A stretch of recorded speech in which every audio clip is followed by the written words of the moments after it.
Excellent question, man. I appreciate you. So,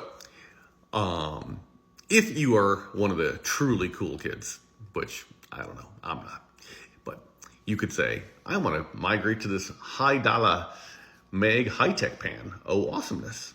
Or you could choose this also awesome pan from AFE.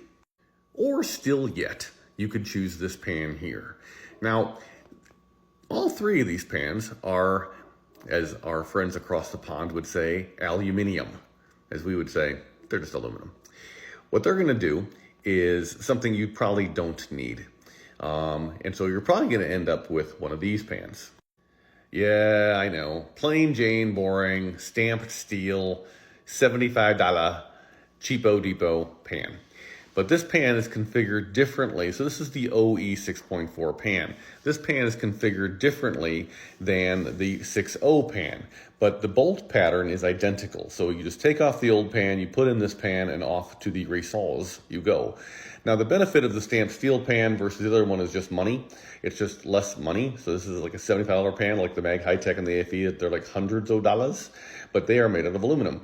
What you get out of aluminum, it's kind of like if you've ever gone to one of these places that your furniture comes in a box.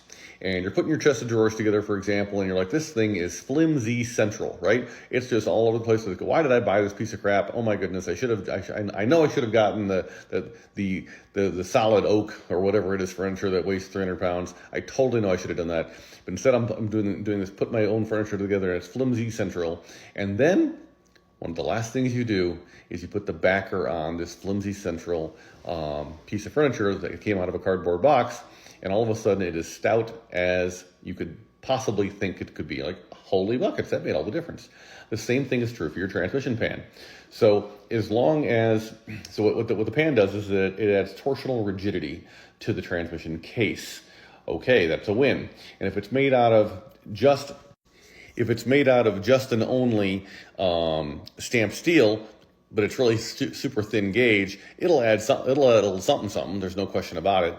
But if you go ahead and you go with one of those fancier aluminum ones from Mag High Tech, AFE, or whomever, then you're gonna add some serious torsional rigidity. So if you're a high horsepower guy, say you're pushing north of 600 ponies, and you have a penchant for doing neutral drops, in which case, oh my goodness, please stop. No neutral drops for us. I sell transmissions.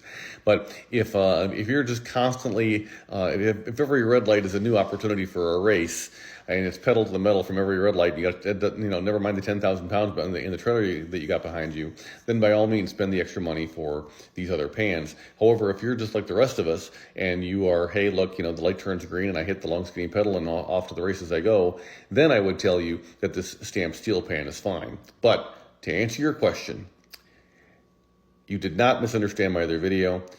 All you do is you change from the pan that you've got to the 6.4 style pan, and it's differently configured to support a different filter. So this filter is 15 microns, not 149 microns, and so you end up filtering with 10 times finer fluid filtration than you ever had before, and life is good for you. Hope this helps. FICMRepair.com. We're all in this together.